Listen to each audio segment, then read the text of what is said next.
வணக்கம் மக்களே. இந்த வீடியோ எக்ஸ்க்ளூசிவாக யாருக்குன்னா விஜய் அண்ணாவோட ஏட்டர்ஸ்க்கு.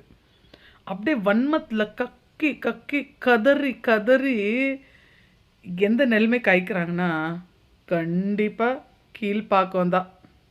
ஓகே, அந்த ஸ்டேஜில் தான் இருக்காங்க. அதனால தான் அதுக்கெல்லாம் ரிப்ளை பண்ணோன்னு அவருக்கு அவசியமே இல்லை. அவர் வந்து மக்கள் பணி செய்ய அது கரெக்டாக செஞ்சுன்னுக்கிறாரு. மக்களும் கம்ப்ளீட்டாக சாட்டிஸ்ஃபேக்ஷனு. அந்த தகவல் வீடியோஸ் எல்லாம் இவங்கெல்லாம் பார்க்க மாட்டாங்க. ஏன்னா அவங்க நெகட்டிவிட்டி பின்னாடி போயின்னு இருக்கிறவங்களுக்கு கம்ப்ளீட் நெகட்டிவ் தாட்ஸ் தான் இருக்கும். அது பற்றி எங்களுக்கு கவலை இல்லை. அவர் மூவி ரிலீஸ் ஆனதுக்கு பிரச்சனை பண்ணுறீங்களே, அவர் மூவி ரிலீஸ்க்கும் டெல்லியில் ஸ்ட்ரைக் ஆனதுக்கும் ப்ராட்டஸ்ட் பண்ணதுக்கும் எதுனா சம்மந்தம் இருக்கா?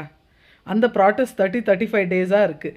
அப்போல்லாம் குரல் கொடுக்காத நீங்கள் அவர் மூவி ரிலீஸ் டைமில் உக்காந்துன்னு பிரச்சாரம் பண்ணிங்கன்னா இதில் எதுனா சென்ஸ் இருக்கா? ஒன்றுமே இல்லை. அப்படி அவர் அந்த ஃபிலிம் ரிலீஸ் பண்ணி தான் அதில் குளிர் காயணும் அவர் நினச்சிருந்தார்னா பெங்களூருக்கு 3rd ஆகஸ்ட் வரேன்னு அவர் சொல்லியிருக்க மாட்டார். கர்நாடகா சீஃப் மினிஸ்டரை மீட் பண்ணோம்.